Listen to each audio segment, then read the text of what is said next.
Kegiatan ini bersamaan ya, kita berkontribusi pada acara Hari Lingkungan Hidup dan tadi pagi Pak Menteri juga sudah sampaikan bahwa tema Hari Lingkungan Hidup ini adalah saatnya bekerja untuk iklim.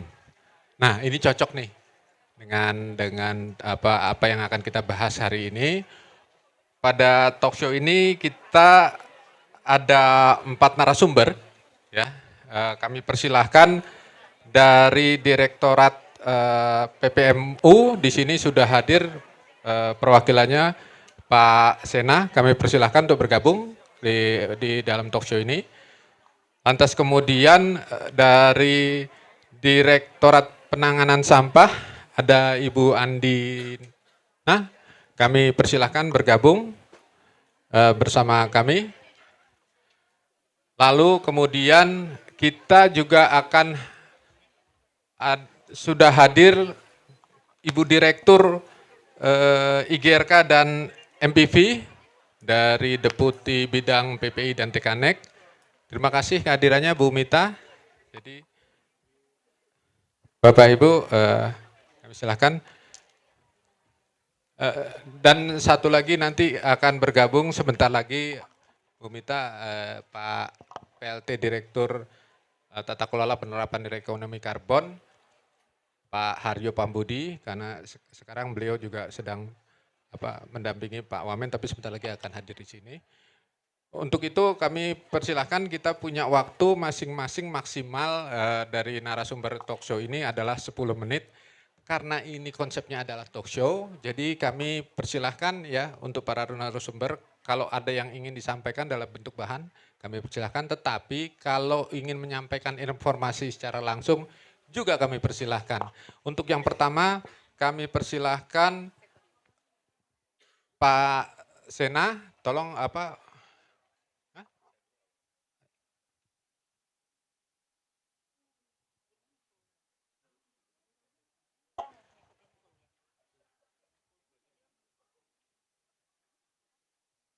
ya, Pak Sena kami persilahkan untuk menyampaikan. Setelah itu kemudian diikuti oleh Ibu Andina ya. Kita sambung dengan Ibu Andina.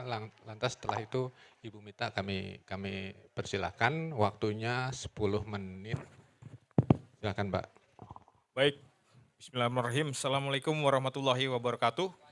Selamat sore Ibu dan Bapak sekalian, adik-adik, teman-teman sekalian. Terima kasih Pak Budi dan Pak PLT Direktur TKPNEK, Pak Haryo, yang mungkin akan bergabung dengan kita sesaat lagi. Bapak Ibu sekalian, izin Budir, kami sesuai dengan arahan panitia, kami mulai duluan. Bapak Ibu, perkenalan dulu, nama saya Sena. Kalau Jawa semua Seno, jadi saya Jawanya cuma separoh. Saya sehari-hari bertugas sebagai koordinator Pokja, evaluasi kinerja dan program di Direktorat Perlindungan dan Pengelolaan Mutu Udara, tepatnya di Sekretariat Proper. Jadi kalau Bapak Ibu sudah memahami atau pernah mengenal Proper, itu adalah salah satu instrumen di Undang-Undang 32, PP 22 tahun 2021 yang intinya mengevaluasi kinerja ketaatan perusahaan. Kaitan dengan topik kita saat ini seperti apa? Di judul acara kita, judulnya Game Changing untuk karbon ya. Gamenya adalah penilaian kinerja perusahaan. Changingnya ada di mana? Nanti saya akan cerita. Ada beberapa improvement dari peraturan yang kita terbitkan di tahun kemarin. Boleh next Mas? Iya, jadi dasar hukum proper sebetulnya di Undang-Undang 32 2009 itu adalah hybrid antara pembinaan dengan pengawasan. Pada intinya adalah insentif disinsentif, sehingga nanti ketaatan itu diukur dengan warna. Yang jelek itu hitam dan merah, yang taat itu biru, hijau, dan emas. Lanjut. Kami kemarin mengevaluasi 5.476 perusahaan, saat ini kita ekspektasinya 5.800. Di ruang Merak 3 nanti teman-teman bisa join juga, lagi ada sosialisasi proper juga. Besok juga kita masih berjalan. Langsung ke slide 5 aja Mas. Ya, ini jadi game changingnya salah satunya adalah ini. Impact-nya kemarin kita ada sedikit perketatan kriteria. Contoh misalnya tahun 2021 ke 2025 sampah itu baru dinilai untuk sektor pelabuhan saja. Sekarang kita nilai untuk semua industri. Sehingga apa? Banyak yang tidak taat rupanya. Merahnya jauh lebih banyak. Nah, improvement lagi yang berikutnya, boleh next Mas? Ke slide 9.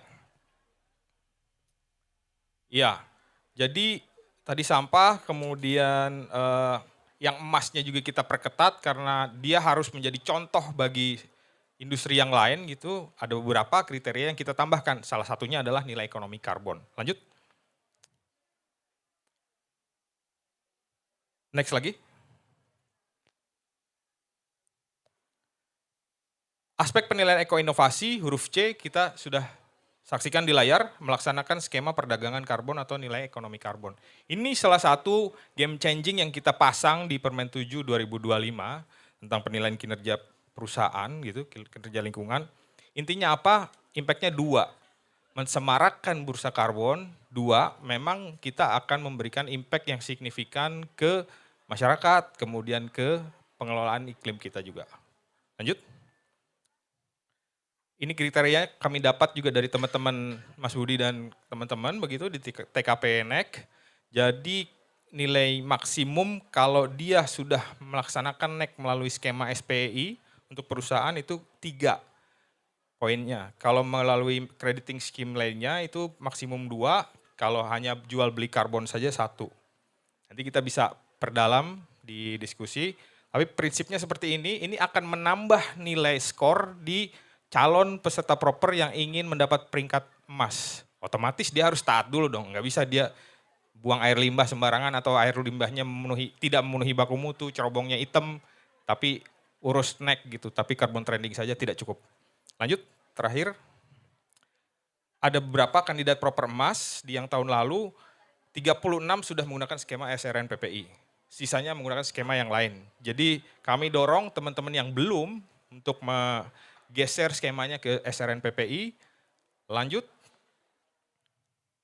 Pada prinsipnya potensialnya sangat besar, karena ada banyak juga industri dari mulai semen, PLTP, mineral, tambang, segala macam itu yang bisa membuat sebuah proyek yang bisa dikemas dalam pasar karbon nantinya. Sehingga itu yang bisa kita harapkan lebih berkembang dan bermanfaat serta berdampak bagi lingkungan dan iklim kita tentunya. Itu mungkin Pak Budi, terima kasih banyak teman-teman, kita bisa perdalam dari diskusi.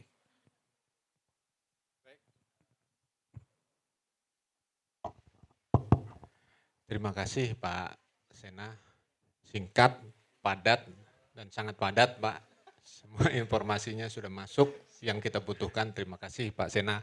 Lanjut kita beralih ke Ibu Andina. Kami persilahkan Bu Andina untuk menyampaikan. Baik, terima kasih Pak Budi. Bismillahirrahmanirrahim. Assalamualaikum warahmatullahi wabarakatuh. Selamat siang Bapak Ibu, teman-teman, kawan-kawan di sini. Mohon izin Ibu Dir, kami mendahului. Mungkin gongnya di Bu Dir kayaknya. Ya, jadi sesuai tema ya Bapak Ibu, perkenalkan nama saya Andina Novita Tasan dari Direktorat Penanganan Sampah. Kami diberikan tema untuk berbicara terkait peta jalan sebenarnya ya di sektor limbah untuk implementasi nilai ekonomi karbon. Nah, karena saya mewakili Direktorat Penanganan Sampah, maka saya mungkin akan lebih banyak mengelaborasi terkait subsektor sampah atau mungkin di dunia iklim lebih dikenal dengan istilah limbah padat domestik. Baik, next saja silakan. Ya, ini kurang lebih adalah gambaran yang mungkin sama-sama sudah ketahui dan juga ada di dokumen-dokumen yang mencantumkan terkait target-target NDC kita ya di Indonesia. Di Indonesia kita mengampu ada 5 sektor sebenarnya ya, energi, waste, IPPU, agriculture, dan Volu yang mungkin akan lebih banyak dibahas oleh Ibu Dir IGRK. Nah di sini hanya memperlihatkan bahwa sebenarnya target kita lumayan ambisius untuk sektor limbah. Dan ini sudah meningkat sebenarnya lumayan pesat dibanding dokumen pertama kita di NDC yang diperkuat pada dokumen Enhanced NDC di tahun 2021-2022. Next. Baik, kalau untuk sektor limbah secara umum Bapak Ibu itu sumber emisinya berasal dari 5 ya. Berasal dari 5 lokasi. Yang pertama yaitu tempat pemrosesan akhir, yaitu melalui sampah yang dibawa langsung ke TPA. Kemudian ada proses biologis, jadi sampah-sampah yang diolah melalui proses biologis. Selain itu adalah insenerasi atau pembakaran. Selebihnya adalah pengolahan dan pembuangan limbah cair, yang mana ini lebih banyak pada subsektor limbah cair domestik dan limbah cair industri. Kemudian ada juga dibuka potensi-potensi untuk pengolahan limbah yang kemungkinan akan menghasilkan sumber emisi juga. Nah, kalau dilihat di sini Bapak Ibu, memang untuk sektor limbah yang paling dominan itu ada 3 jenis gas, yaitu CH4, metan, N2O, dan juga CO2. Nah, di sini kalau dilihat untuk sektor limbah sebenarnya ada di persentase 80-90% menghasilkan gas metan. Jadi memang kita akan banyak berbicara terkait gas metan kalau berbicara di sektor limbah. Next. Nah, mengapa tadi informasi dasar ini penting Bapak Ibu? Karena sebenarnya sektor limbah itu mengalami peningkatan yang lumayan signifikan, walaupun jumlahnya tidak sebesar sektor kehutanan dan sektor energi. Jadi jangan sampai jadinya kayak bahaya laten ya, terus menerus ada gitu, kecil, tapi ada terus. Kita susah menghentikan atau mengurangi emisi gas rumah kaca yang timbul. Nah, di sini Bapak Ibu di tahun 2024 sebenarnya kami dulu masih bergabung dengan Kementerian Kehutanan. Kami sudah menyusun rencana operasional yang kami sebut dengan Zero Waste Zero Emission, di mana ini akan mencoba bahkan lebih ambisius dan mendobrak target-target kita untuk pencapaian NDC, yang nantinya kita harapkan justru dari sektor limbah akan lebih banyak effort yang bentukannya aksi mitigasi dan menjadi additionality, atau misalnya boleh dikatakan dengan bahasa sederhana adalah aksi-aksi mitigasi yang dapat kita perdagangkan dengan mekanisme peraturan nilai ekonomi karbon yang berlaku di Indonesia. Nah, ini adalah gambaran untuk sektor limbah secara keseluruhan, di mana peak-nya itu ada di tahun 2030. Yang kita harapkan setelah itu akan terus menurun seiring dengan peningkatan effort untuk aksi mitigasi. Next. Ya, kalau tadi berbicara secara umum saya jelaskan terkait sektor limbah. Nah, mungkin ini udah masuk pada game changing yang dimasukkan pada judul tadi ya. Bahwa memang upaya transformatif di pengolahan sampah itu Bapak Ibu sudah harus mulai berubah ya, dari pengolahan terintegrasi hulu ke hilir. Next. Yang coba kita dorong Bapak Ibu bahkan dengan target yang dicanangkan berdasarkan arahan dari Bapak Presiden itu terkelola 100% di tahun 2028-2029. Kalau dilihat di sini Bapak Ibu, apa yang kita bisa next saja? Untuk mencapai target-target tersebut, yang paling baru, yang paling perubahan yang ingin kita sedang susun, yang mudah-mudahan di bulan Juni ini keluar adalah Rancangan Peraturan Presiden terkait Jakstranas atau Kebijakan Strategis Nasional Pengolahan Sampah, di mana ada 6 kebijakan, 16 strategi, 76 program, dan melibatkan lebih dari 20 KL. Jadi diharapkan memang pengolahan sampah terinternalisasi di sektor-sektor sehingga nanti berubah menjadi aksi mitigasi yang dapat mendukung untuk kegiatan-kegiatan pengurangan emisi GRK. Next. Nah, dalam konteks aksi mitigasi tersebut, Bapak Ibu, kalau untuk sampah itu ada 5 kurang lebih ya upaya intervensi yang dilakukan. Yang pertama adalah shifting operasional TPA, yang dari open dumping menjadi control landfill. Kemudian tentunya optimalisasi fasilitas existing. Sebenarnya memang kita masih membutuhkan untuk penambahan fasilitas pengolahan sampah ya yang di tengah. Kemudian yang tidak kalah penting adalah upaya dari masyarakat, kita sebagai individu harus tetap melaksanakan pemilahan sampah di sumber. Dan juga ini sudah ada kebijakan terbaru di tahun 2026 yang memang masih menjadi arahan Bapak Menteri dalam bentuk surat kepada pemerintah daerah bahwa 2026 adalah akhir dari TPA open dumping, karena setelah itu semua TPA harus dioperasionalkan secara control landfill. Next. Nah, ini adalah aksi mitigasi yang tadi coba secara sekilas saya sampaikan ya, bahwa memang untuk aksi mitigasi pengolahan sampah itu akan banyak bergantung pada kegiatan pengolahan TPA, di mana harus ada penangkapan dan pemanfaatan landfill gas. Selain itu kita juga punya teknologi PISEL ya Bapak Ibu dan RDF, di mana kita bisa mengolah sampah secara signifikan. Selain itu yang tidak kalah penting bagi kita, pengolahan sampah di sumber itu melalui pengomposan yang sampai sekarang ternyata berkontribusi paling besar untuk penurunan emisi GRK. Selanjutnya memang adalah upaya-upaya pencegahan untuk terjadinya sampah itu sendiri. Next. Ini adalah salah satu aksi mitigasi yang tadi saya sampaikan bahwa dapat mengolah sampah secara signifikan dalam jumlah yang besar. Ini adalah pengolahan sampah menjadi energi listrik yang ternyata juga secara efektif dapat mengurangi emisi GRK dan berpotensi menjadi kegiatan additionality yang nanti dapat berperan untuk melaksanakan nilai ekonomi karbon atau mungkin perdagangan karbon, offset dan lain sebagainya di Indonesia. Next. Nah, ini kurang lebih adalah list kegiatan ya, aksi mitigasi yang dilaksanakan oleh pemerintah kabupaten kota, pelaku usaha dalam bentuk kerjasama yang memang proyeknya ini masih terus berkembang. Mungkin ada yang mandek, mungkin ada yang berhenti, namanya pengolahan sampah sangat dinamis. Namun di sini coba kita kawal untuk beberapa proyek yang memang sudah diregistrasikan oleh para entities ya. Misalnya seperti EPT Magot Lestari untuk kegiatan BSF plan-nya. Kemudian ada juga TPA Legok Nangka yang memang kita harapkan akan sudah mengoperasionalkan PISEL-nya di tahun 2029 ya. Next. Mungkin ini terakhir ya, Pak Budi, mohon izin. Ini ya sekaligus saya menyampaikan tantangan yang juga merupakan, yang dapat merupakan pertimbangan ya, ketika kita ingin menyelenggarakan nilai ekonomi karbon di subsektor sampah. Misalnya kualitas data, peningkatan kuantitas data yang juga masih terus berjalan dan harus berjalan jika memang kita ingin memiliki satu proyek yang benar-benar dapat mengimplementasikan nilai ekonomi karbon. Kemudian parameter-parameter faktor emisi yang mungkin akan mempengaruhi penghitungan, teknologi, dan mungkin yang paling penting adalah banyak yang belum menerima informasi terkait implementasi nilai ekonomi karbon ini sendiri. Apalagi perpresnya baru keluar, Perpres 110 ya. Mudah-mudahan nanti melalui forum ini kita bisa berdiskusi lebih detail terkait bagaimana upaya atau potensi dari subsektor sampah.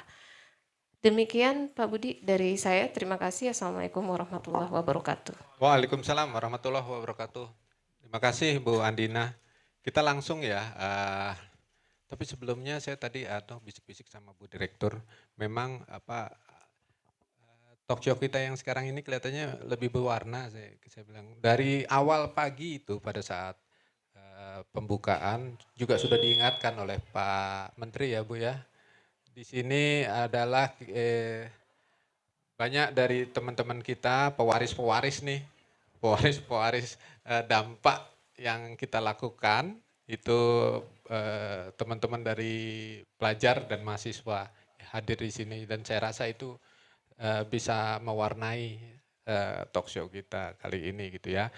Lanjut kita persilahkan Bu Direktur Inventarisasi Gas Rumah Kaca MRV Ibu Mita, kami persilahkan. Oke, baik. Assalamualaikum warahmatullahi wabarakatuh. Salam sejahtera bagi kita semua. Sebelumnya terima kasih saya diundang ke sini. Jadi sebenarnya sekalian memberikan wacana gitu atau pemahaman yang lebih gitu ya bagi Bapak Ibu sekalian, terutama tadi Pak Budi sampaikan ada Gen Z dan Gen A yang hadir di sini. Paling tidak itu nanti bukan hanya mewarisi dampak Pak Budi, tapi sebenarnya mewarisi kemudian apa yang harus dilakukan oleh Gen Z dan Gen A di masa mendatang gitu Iya, ya. Bu. Ya, maaf, Oke. saya kan provokator Bu. Kasih, Bu.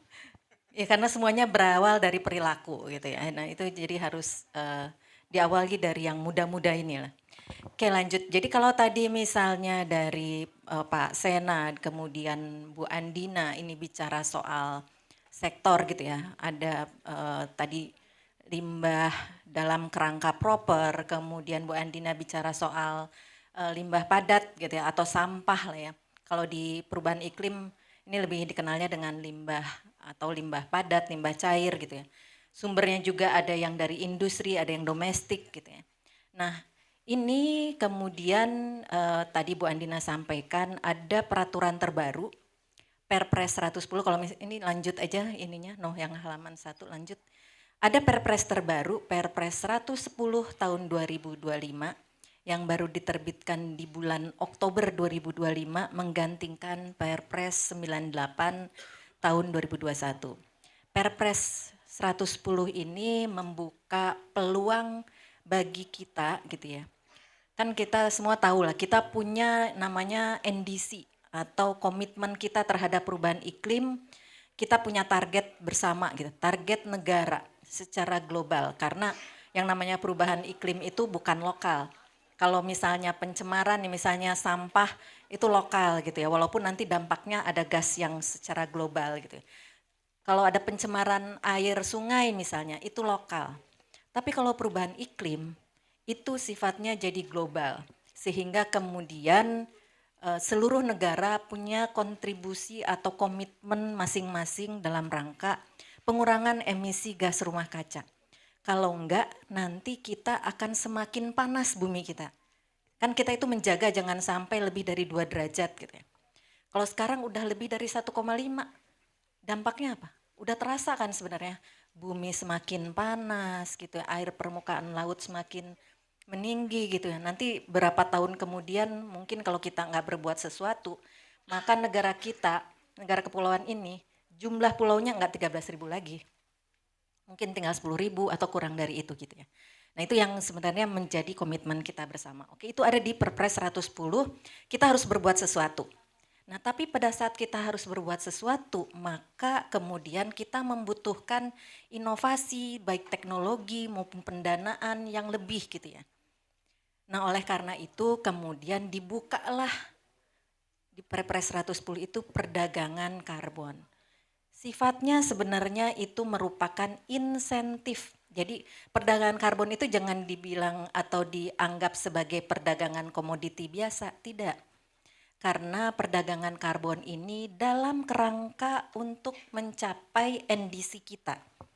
Dalam kerangka supaya kita mencapai target negara kita, tapi kita mendapatkan insentif pendanaan untuk membiayai kegiatan-kegiatan aksi kita dalam rangka menurunkan emisi gas rumah kaca. Gitu ya. Jadi pemahaman ini yang duluan. Jadi jangan sampai wah negara kita nih udah ngapain dagang-dagang karbon. Enggak gitu. Harusnya dilihat sebagai insentif bagi negara kita untuk melakukan kegiatan aksi yang lebih gitu ya.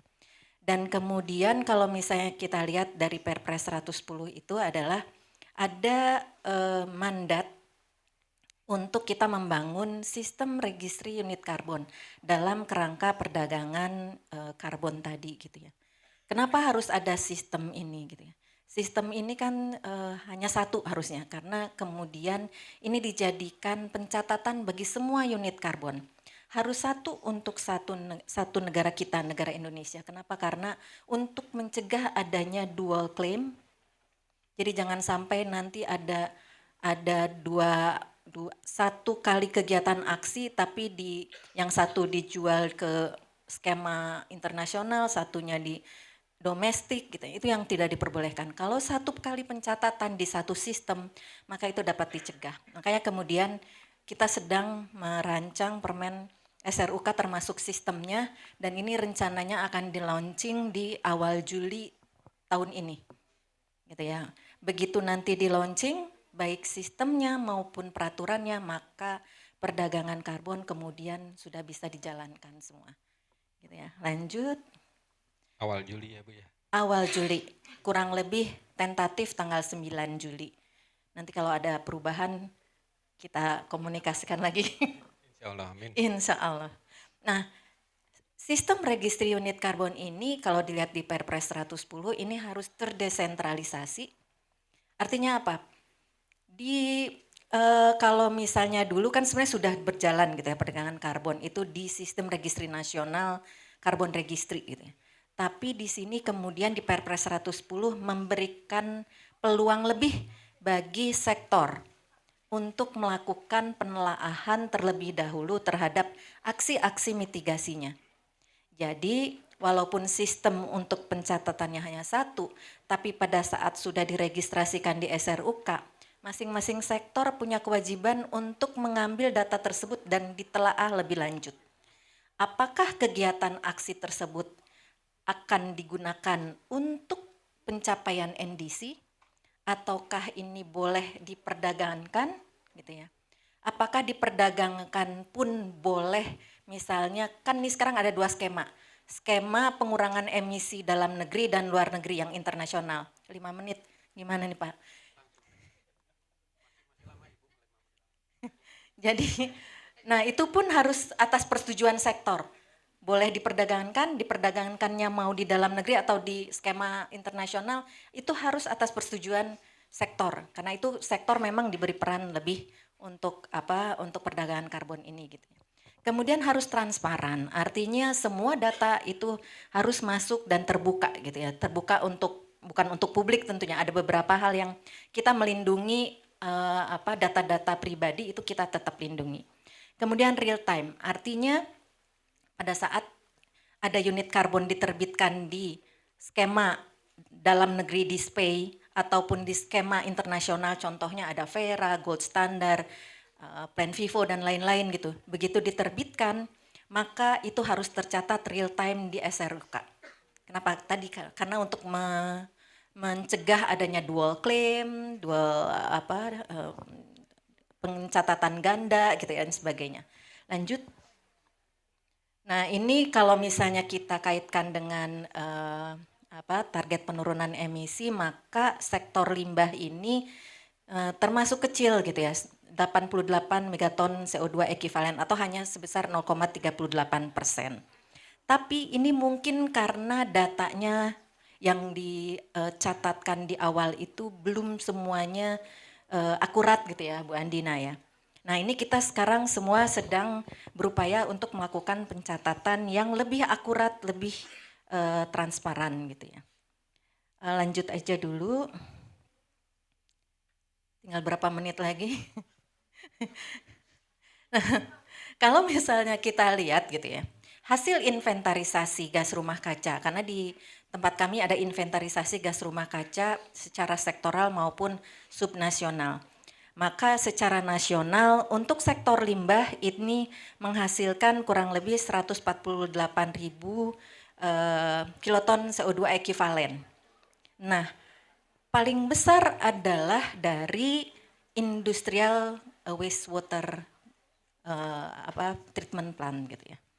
Baru kemudian dari domestic wastewater treatment plant dan kemudian yang menyusul kemudian adalah dari unmanaged IPAL gitu ya. Jadi ini sebenarnya sejalan dengan upaya dari Bu Andina yang saat ini kan ada berapa ratus TPA yang ditutup gitu ya, praktek open dumpingnya harus kemudian menuju kontrol landfill bahkan sanitary landfill.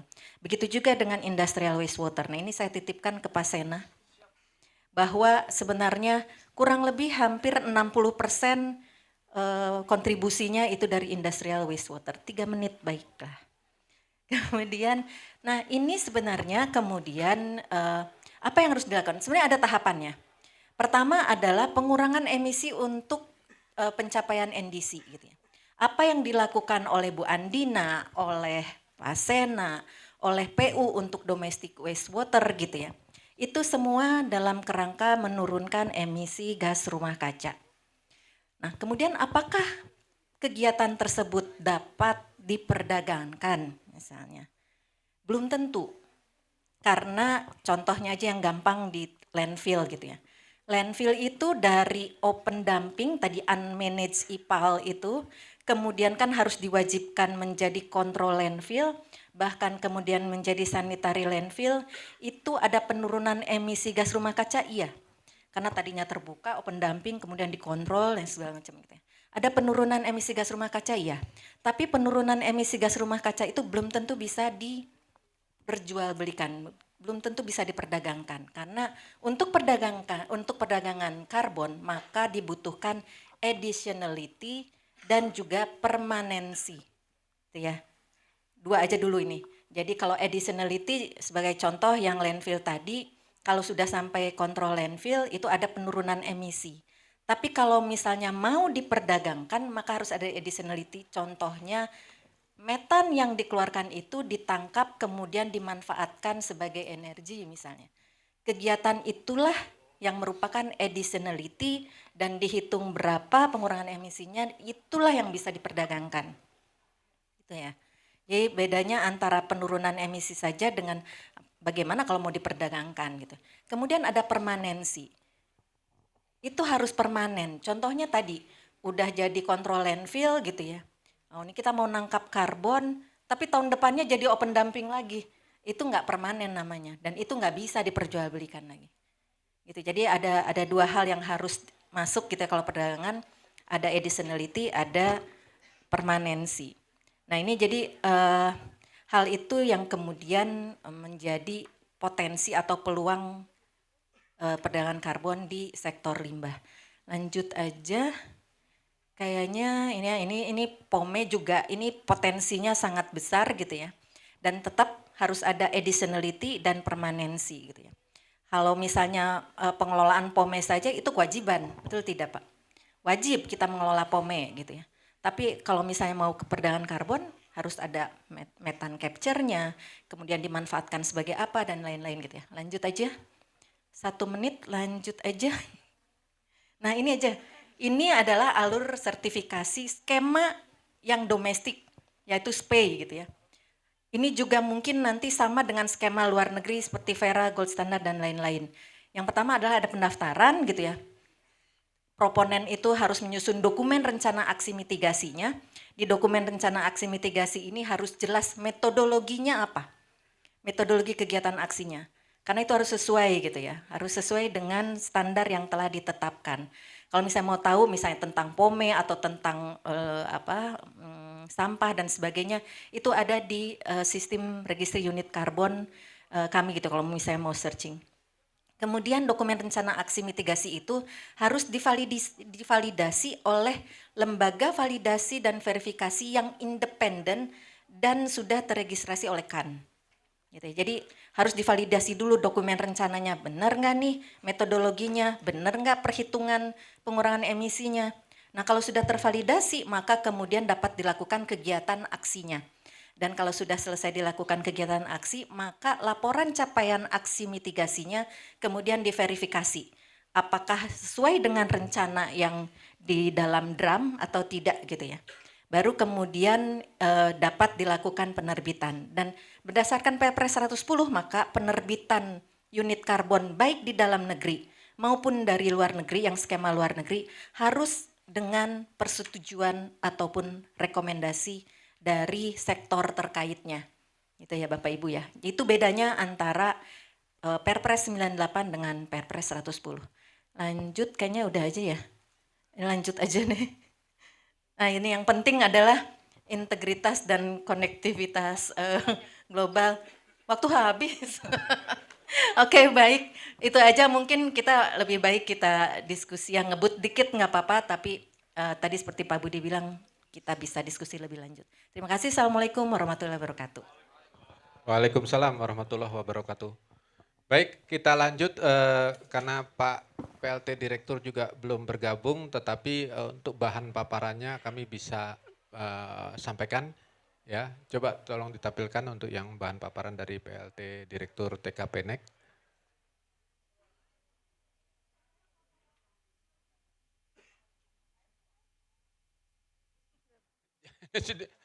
Diborong semua Bu. Double.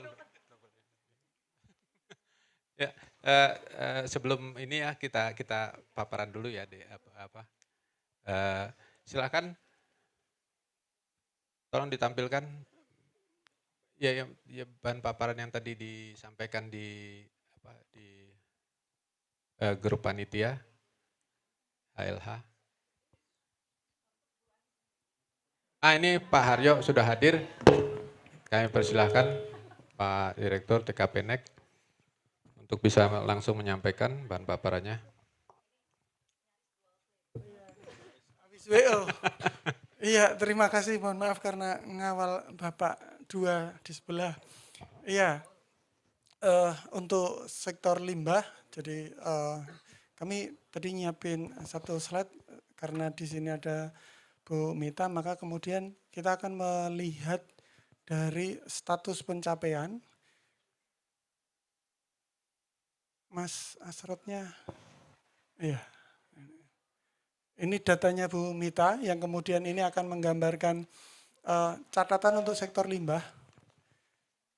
Catatan pertama ketika kami mengumpulkan seluruh asosiasi yang berinteraksi dengan sektor limbah padat cair industri, di situ datanya kelihatan beda jauh. Enggak kelihatan ya? Oh iya. Oke. Enggak usah geser, Mas. Iya, kita jelasin aja kalau gitu. Oke. Yang pertama ini adalah angka limbah padat domestik di paling kiri, kemudian gambarannya adalah di data itu di inventarisasi 2024, di situ di angka 48,50% tercapainya dari CM1. Nah, data yang dari Bumita inilah yang kemudian kita pakai untuk bikin skenario pilihan skema perdagangan karbon yang mau kita pilih. Nah, maka kemudian dari data yang ada ini, ada gap. Wah, ini saya memang membuat huru-hara ini. Iya, di paling kanan itu data yang tersedia untuk limbah padat cair industri itu gapnya cukup besar. Bisa jadi karena di tema industri, di sana ada ketentuan berkaitan dengan wali data. Maka kemudian ini perlu kita cross-check dengan teman-teman di pusat industri hijau.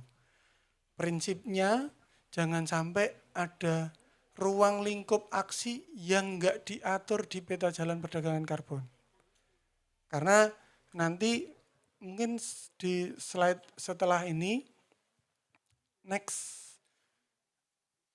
Nah, ini kalau kita punya koridor 3 subsektor untuk limbah, kemudian nanti ada pilihan skema sertifikasi, kemudian nanti akan ada pilihan instrumen perdagangan karbon, maka kemudian di slide berikutnya, di permen tata cara perdagangan karbon untuk sektor limbah, kita mengatur 5 ruang lingkup utamanya. Yang kemudian di perdagangan karbon sektor limbah, nanti kita mengatur ada 5 substansi utama. Yang pertama adalah peta jalannya. Peta jalan ini nanti ngatur dari 3 subsektor tadi mana yang offset, mana yang emisi. Perdagangan emisi maksudnya. Karena nanti pilihannya adalah ada perdagangan emisi, ada offset emisi dalam negeri, ada offset emisi luar negeri. Nah, yang luar negeri ini ada 2, yang sukarela dan juga yang kita nyebutnya compliance. Nah, ini adalah permennya, jadi nanti kita bisa melakukan perdagangan karbon kalau untuk sektor syaratnya berarti harus punya permen tata caranya. Nah, di slide berikutnya kita punya peta jalan. Ini peta jalannya nggak masuk ya? Iya, dan kita punya peta jalan perdagangan karbon nasional. Dan terakhir dari diskusinya yang perdagangan emisi itu ada subsektor limbah padat domestik dan subsektor limbah cair domestik. Itu yang offset dan juga perdagangan emisi. Sedangkan untuk limbah padat cair industri di hasil diskusi terakhir hanya memasukkan offset emisi GRK saja. Karena nanti kami tidak punya cukup data di situ untuk memasukkan limbah padat cair industri ke dalam skema perdagangan emisi. Jadi itu Bapak Ibu sekalian proses yang sedang berlangsung bersama ini tentu saja pemain kuncinya ada Bu Mita karena datanya basisnya dari sana. Ruang lingkup aksinya nggak ada pilihan lain harus dengan Bu Adinda. Tugas saya adalah merangkum saja dan nanti dari WCC untuk yang apa kok WCC sih? Limbah limbah cair industri dan juga limbah padat industri, nah, yang sana limbah cair domestik dengan teman-teman di Direktorat Sanitasi PO. Dan ini kita perlu catatannya adalah sebelum kita finalisasi peta jalan, nampaknya kita perlu pastikan dengan teman-teman di pusat industri hijau karena ada gap yang cukup besar di limbah padat cair industri.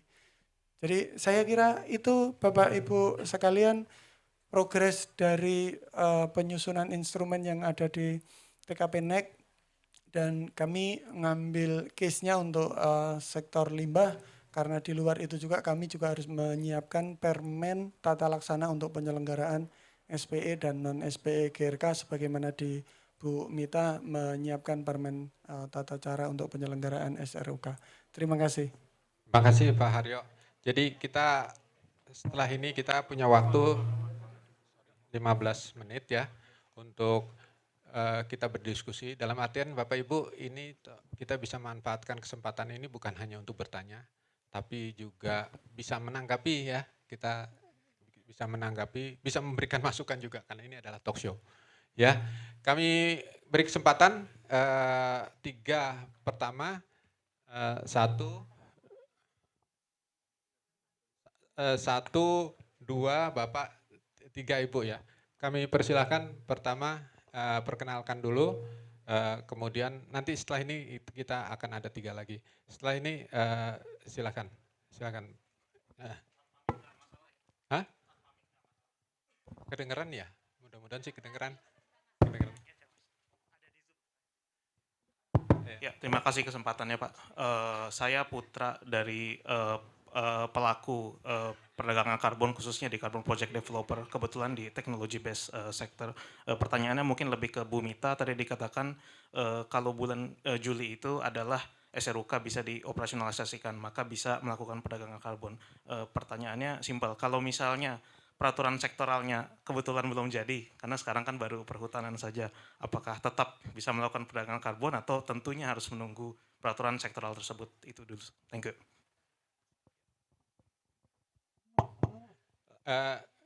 Satu ya, yang kedua Bapak silakan. Perkenalkan dulu kemudian ini. Terima kasih, nama saya Isroi dari Green Hope. Kebetulan kami ada satu produk yang namanya landfill cover. Jadi selama ini memang belum berbahan karbon, tapi kita mencoba untuk mengurangi emisi karbon dari TPA gitu Bu. Nah tadi dari penjelasan Ibu tadi menarik karena kita juga berpikir bagaimana pengurangan emisi karbon ini bisa diperdagangkan dalam perdagangan karbon. Tapi kalau misalnya harus ada additionality sama permanency, padahal kalau di TPA itu kan begitu di coverin, ditutup atau sanitary atau control rate, kan tidak langsung keluar, gak bisa langsung ditambang metannya Bu. Mungkin berwaktu sekitar 5 tahun atau lebih dari itu baru bisa ditambang. Nah apakah selama waktu tunggu ya dari mulai pertama, sekarang kan itu berlayar belayar gitu ya, ditutup, tambah lagi, tutup lama lagi, itu kan ada pengurangan emisi. Tapi belum menjadi additionality atau belum permanency. Kalau untuk kasus seperti itu bagaimana? Makasih Bu. Baik, yang ketiga sebelum nanti kemudian Ibu kami persilahkan. Ya.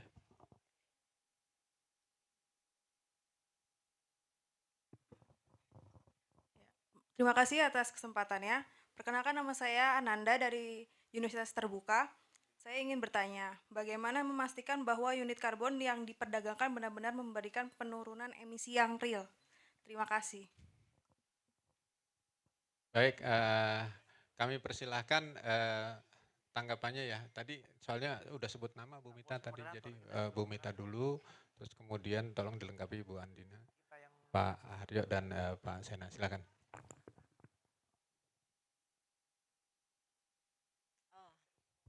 Oke, tadi SRUK-nya udah selesai, ini bulan Juli launching, maka dapat langsung operasional, itu iya betul.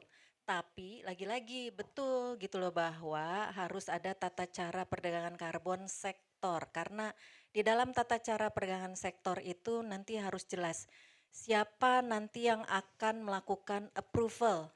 Karena di Perpres 110 maka sebelum masuk ke dalam perdagangan karbon maka harus ada approval dulu dari sektor. Bahkan pada saat unit karbon nanti akan diterbitkan maka perlu persetujuan ataupun rekomendasi dari sektor. Hal-hal yang seperti ini harus masuk pengaturannya dalam tata cara, dalam permen sektor terkait tentang tata cara perdagangan karbon sektor tersebut gitu ya. Dan betul baru kehutanan saat ini. Permen Kehutanan nomor 6 ya kan tahun 2026. Tapi jangan salah, nih Pak Haryo lagi ngejar untuk yang limbah dan saya dengar ESDM juga ngejar, semuanya ngejar sebelum bulan Juli pada saat launching karena diharapkan pada saat launching maka semuanya sudah bisa dikeluarkan. Karena gini, kan perdagangan karbon atau yang SPEI GRK itu kan sebenarnya sudah berjalan ya. Ada pipeline gitu, ada proponen atau kegiatan aksi yang sudah pipeline masuk dalam SPEI. Nah itu menunggu harus lengkap dulu nih infrastrukturnya, permen-permennya dan sebagainya. Jadi nanti begitu siap semua itu udah bisa diterbitkan tuh yang udah ada di dalam itu dan itu bisa langsung masuk dalam IDX karbon gitu ya. Yang kedua tadi landfill. Itu lagi-lagi masuk dalam dokumen rencana aksi mitigasinya, Pak. Jadi Bapak harus punya rencana nih untuk kemudian Bapak melakukan pengcoveran dan sebagainya. Itu kan ada metodologinya nih, Pak. Metodologinya itu harus sesuai dengan yang ditetapkan, nggak bisa bikin metodologi sendiri gitu. Metodologi pelaksanaan dan pengukurannya harus sesuai dengan metodologi yang telah ditetapkan. Kalau untuk landfill itu udah ada metodologinya, untuk POME beda lagi, ada lagi gitu ya. Nah itu harus sesuai dengan itu. Jadi Bapak punya timeline kapan sebenarnya itu bisa menghasilkan. Mungkin saja setelah dibangun kemudian dilakukan pengurukan sudah ada, mungkin saja kan Pak. Nah itu yang harus ada masuk dalam dokumen rencana aksinya. Dan itu nanti yang divalidasi oleh LVV. Benar tidak sesuai dengan metodologinya atau tidak? Benar tidak perhitungan pengurangan emisinya? Kalau misalnya sudah tervalidasi, maka kemudian nanti kan dilakukan aksi mitigasinya, baru kemudian dilakukan pelaporan capaian aksi tahun segini mendapatkan sekian pengurangan emisinya tahun berapa, itu kan bisa ada di dalam rencana aksi mitigasinya Pak. Nah itu nanti yang kemudian diverifikasi lebih lanjut. Capaian aksinya itu betul tidak gitu. Nah itu sebenarnya yang perlu dibuat oleh proponen gitu. Mungkin bisa nanti setelah ini ya. Yang ketiga.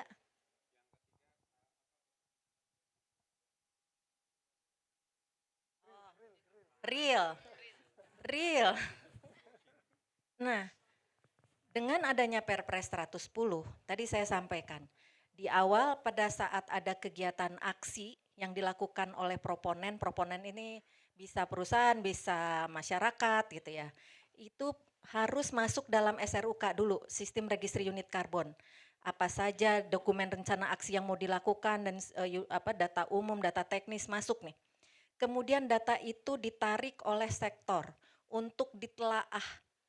Nah, seharusnya memastikan bahwa nanti unit karbon yang akan dihasilkan oleh kegiatan aksi tersebut real atau tidak itu ditelaah lebih dahulu oleh sektor. Jadi ini di Perpres 110 kan memberikan ruang yang besar untuk sektor, tapi juga memberikan tanggung jawab yang lebih karena begitu nanti ada fake, sektor juga kena gitu. Kedua adalah pada saat nanti masuk ke skema, baik skema nasional yang SPEI ataupun skema internasional. Ya, skema internasional kan tadi ada Vera, Gold Standard, Plan Vivo dan sebagainya. Itu pun ada validasi dan verifikasi yang dilakukan oleh LVV kalau yang nasional, kalau itu VVB ya. Validasi and Verification Body gitu. itulah yang kemudian harusnya bisa memastikan bahwa karbon tersebut itu real. Tapi di dalam sistem register unit karbon, di dalam permennya itu disebutkan bahwa apabila terjadi hal-hal yang seperti yang Mbak sampaikan tadi, ada fake, ada greenwashing, ada dan segala macam, itu kemudian menjadi tanggung jawab sektor terkait dan juga kemudian LVV-nya tanggung renteng gitu. Kenapa kok itu bisa dikeluarkan gitu? Karena harusnya itu dilakukan telaahan terlebih dahulu di sektor dan kemudian divalidasi dan diverifikasi oleh LVV yang independen dan terakreditasi. Bahkan sekarang LVV tersebut SDM-nya itu harus memiliki sertifikat kompetensi sesuai dengan kegiatannya. Jadi kita mau memastikan untuk meminimalkan error yang mungkin terjadi adalah dengan melakukan uji kompetensi bagi SDM-nya LVV tersebut. Gitu. Baik, karena keterbatasan waktu ya, Bu Andina, silakan. Setelah itu Pak Haryo, terus kemudian Pak Sena ya. Kita kasih waktu 1 menit, 1 menit. Mungkin saya akan menjawab hanya untuk yang pertanyaan nomor 2 ya Pak, sesuai dengan sektor. Mohon izin Ibu Dir. Sekaligus menyambung dengan apa yang dikatakan Ibu Dir. Kalau kita melihat dari aksi mitigasi ya Pak, kalau hanya penutupan itu tidak disebut aksi mitigasi. Karena konteksnya penutupan itu yang pertama itu mandatori. Yang kedua adalah konteksnya bukan untuk memanfaatkan gas metan, tapi untuk mengumpulkan gas metan sehingga dia tidak langsung terbuang ke atmosfer. Nah, kalau hanya ditutup tanpa ada penangkapan dan pemanfaatan, maka itu belum bisa disebut sebagai aksi mitigasi. Ketika aksi mitigasi Bapak tadi disebutkan oleh Budir masuk ke dalam dokumen rencana aksi mitigasi, dijelaskan bahwa ada penutupan yang disertai dengan penangkapan dan pemanfaatan, di mana penangkapan dan pemanfaatannya itu adalah beyond dari target-target yang sudah kita canangkan di NDC, maka itu dapat masuk pada aksi-aksi mitigasi additionality ya Pak ya. Jadi sebenarnya ada banyak jenjang-jenjang yang harus dilalui dulu, baru kemudian ditelaah dulu, baru kemudian Bapak dapat mengklaim bahwa ini adalah aksi mitigasi yang dapat kami perdagangkan, seperti itu. Terima kasih. Baik, tapi sebelum saya berlanjut ke Pak Haryo dan ke Pak Sena, ini saya dikasih waktu 3 menit lagi. Jadi saya minta tolong sebelum dijawab yang tadi, saya beri kesempatan untuk yang dari pelajar deh, pelajar. Ya 1, 2 ya, 2 aja pelajar. Silakan Pak.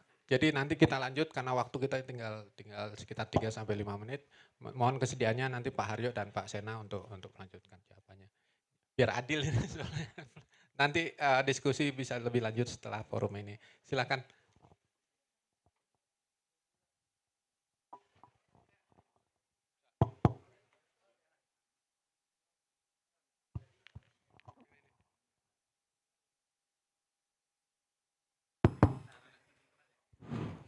Bismillahirrahmanirrahim. Assalamualaikum warahmatullahi wabarakatuh. Izin memperkenalkan diri, nama saya Rafli Akbar Armansyah. Saya dari SMA Islam Said Naum.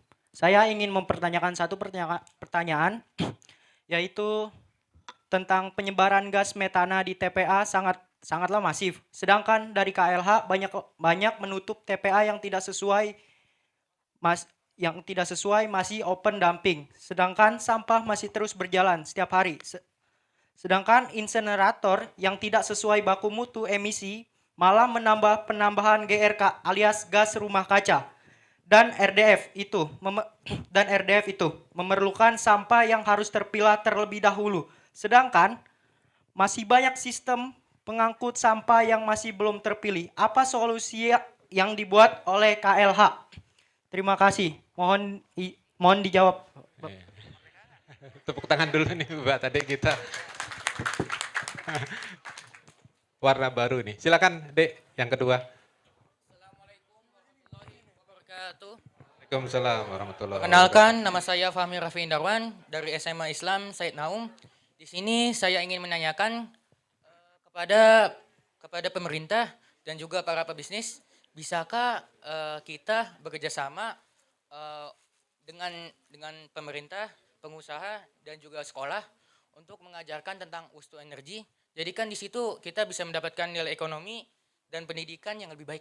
Sekian dari saya. Wassalam. Terima kasih, Dek ya. Dua aja nih ya, Pak. Oh iya, silakan Mbak Dina. Nanti saya buatkan ya sendiri pengolahan sampah. Baik, yang di sana jawabannya cuma satu, solusinya adalah berhenti untuk open dumping. Itu jawabannya. Jadi dengan cara seperti itu maka dari cost lebih efisien, kemudian pengurangan emisi GRK-nya akan berjalan dengan inline. Kalau open dumping berubah menjadi kontrol landfill, maka otomatis hanya residu yang masuk ke TPA. Kalau residu masuk ke TPA, maka sampah akan dikelola banyak di fasilitas pengolahan sampah. Kalau sampah banyak diolah di fasilitas, maka aksemtigasi kita meningkat. Pengomposan, daur ulang kertas, kemudian pisel, RDF, dan lain sebagainya. Jadi kalau insenerator itu ada aturan, harus mengikuti aturan, tidak boleh tidak mengikuti aturan, walaupun dia mengurangi sampah. Kemudian kalau RDF itu solusi. Ya, oke. Yang satu jawabannya adalah bisa banget gitu ya. Tapi gini dek, satu aja jawabannya kalau sampah. Di tingkat sekolah itu harus pembiasaan pemilahan. Dengan pembiasaan pemilahan maka fasilitas pengolahan sampah mudah untuk mengolah. Kalau mudah untuk mengolah maka keekonomiannya tinggi. Maka sampah yang masuk ke WTE mudah, kita tahu nih sampah apa sih yang bisa masuk ke WTE, sampah apa yang bisa masuk industri daur ulang, sampah apa sih yang bisa dikompos, sampah apa yang seharusnya hanya masuk ke TPA. Kalau itu berjalan ideal, teman-teman di sini semuanya milah dimanapun lokasinya, maka pengolahan sampah 100% itu bukan mustahil. Gitu. Itu dari saya begitu Pak. Baik, terima kasih. Kami persilahkan Pak Haryo, setelah itu dilanjutkan ke Pak Sena ya. Baik, izin Pak Dir, Bu Dir, Mas Budi, Mbak Andina.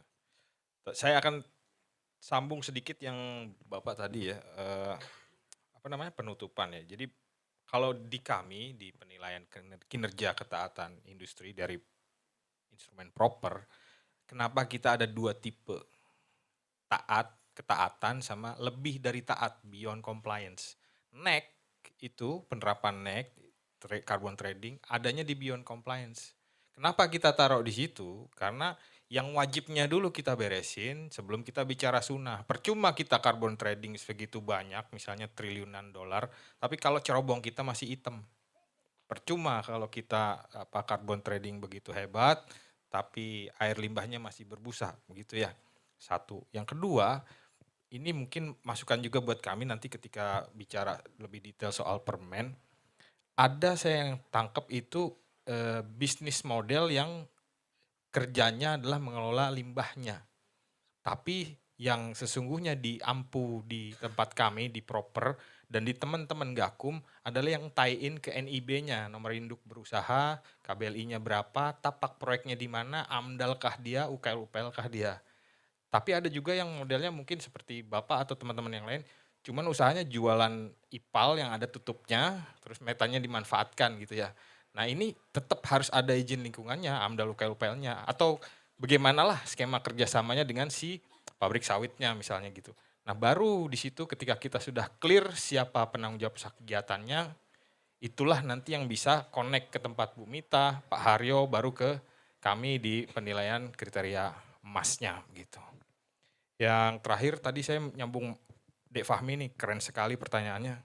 Saya mulai dengan pertanyaan, siapa yang bawa tumbler? Nah, cuman sedikit kan? Oh banyak. Oke, good. At least 50%. Siapa yang udah milah di rumahnya? Nah lumayan. Jadi inilah modal dasar kita kata Pak Menteri.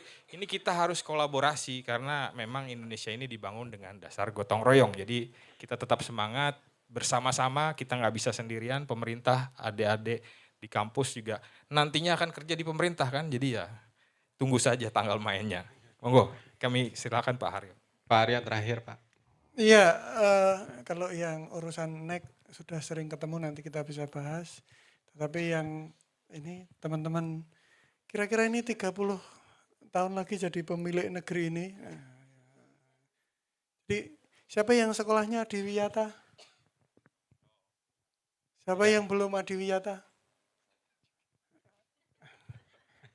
Iya, jadi nanti kita akan tunggu gerakannya gitu ya.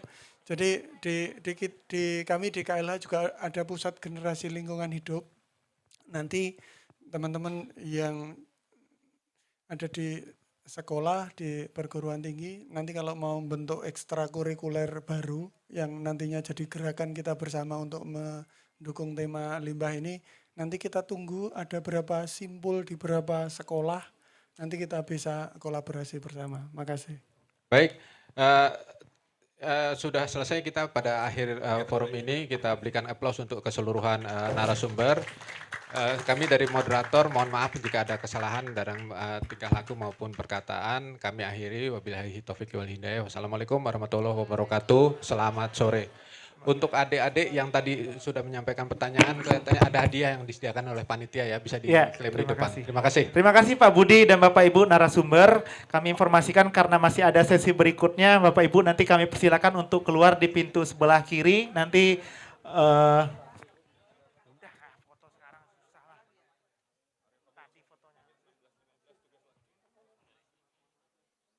ya, mohon izin nanti bisa keluar. Oh, antrian. Ya, mohon izin Bapak Ibu untuk bisa keluar di pintu sebelah sana karena berhubung nanti yang di sini kami gunakan untuk sesi berikutnya. Terima kasih sekali lagi buat Bapak Ibu yang telah hadir bergabung dalam diskusi talk show Game Changing Pendagang Karbon Sektor Limbah. Nanti untuk mengikuti sesi berikutnya kami mohon kembali untuk Bapak Ibu bisa mengisi daftar azir yang ada di depan untuk nanti bisa bergabung pada sesi terakhir pada kegiatan talk show pada hari ini. Terima kasih.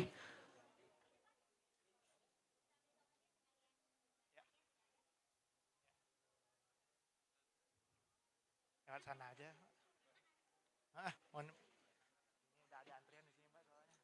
Ada CCUS tapi tema bisnisnya carbon storage. Nanti di sana.